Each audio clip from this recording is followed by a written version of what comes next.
Well, I think there's a very primal, okay, I love that word, like this primordial thread that connects, Native American culture and what I know of it, and Irish traditions and ancient traditions. And for me, it's really the devotion to the land.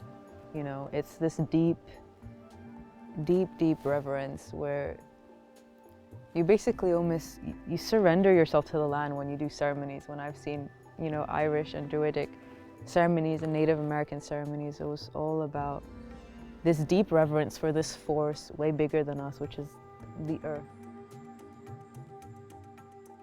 Deirdre had recommended that Standing Bear would come to the farm. He was actually appearing at Lough Crew for I think it was the autumn, the equinox.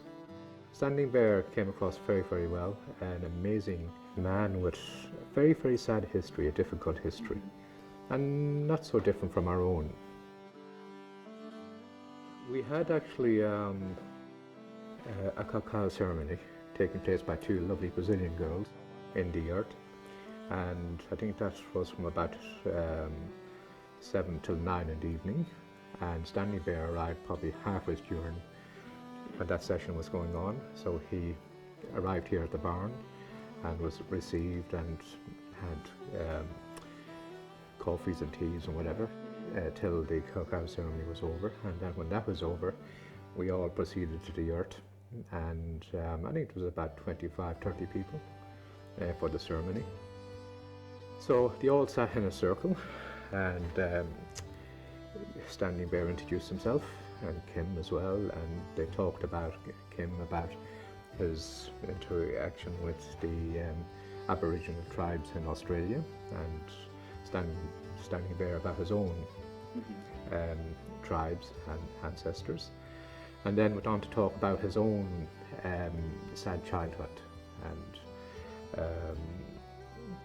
the sufferings he had through life, and how he wanted to educate people and to make people aware of how the indigenous tribes have suffered. Very powerful. You could feel the energy and the vibe, and yeah, so it was just lovely to have such people amongst us.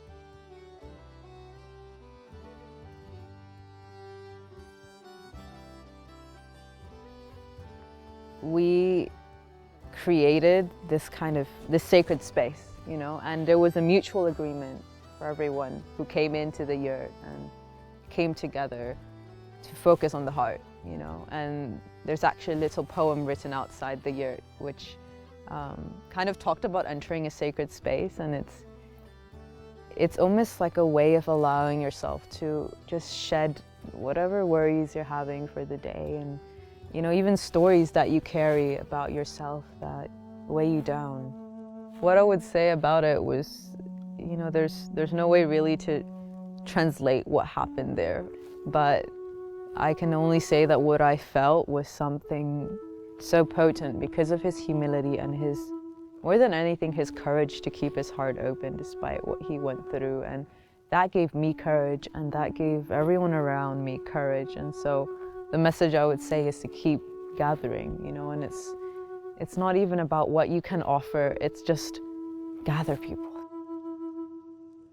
But my sense of this, and my sense of when I go to Indigenous communities and have in the past, is that is taught at the beginning.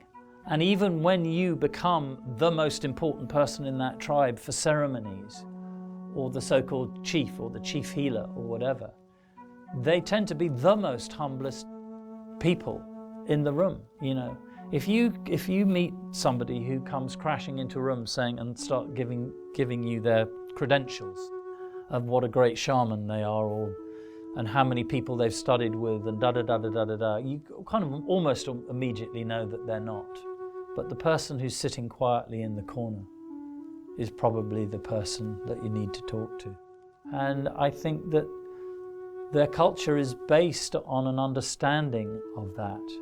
And so I believe it's kind of in the DNA. But it'd be very interesting to hear what Standing Bear would say. I have huge respect for him and the tradition that lives in him, which is really the tradition that lives essentially in all of us at its deepest level. And I believe he wants to remind us of that fact. And I think he'd probably agree that this really deep, profound aspect of our humanity is hanging on by literally the thinnest of threads. I think face-to-face, one-to-one is very, very important, because you have that human interaction. You're not looking at a box or a screen, a laptop. It's not the same, but it's a different bond, and they're very close, and that's what's very important. It does broaden one's horizon. I mean, everyone is probably is not privileged or privy to have access to such people like Standing Bearer and other Indigenous. So it's nice to bring these people, and that educates and it opens people's mind, and then they walk away with a different attitude, and that actually breaks down racial barriers as well. It's very, very important.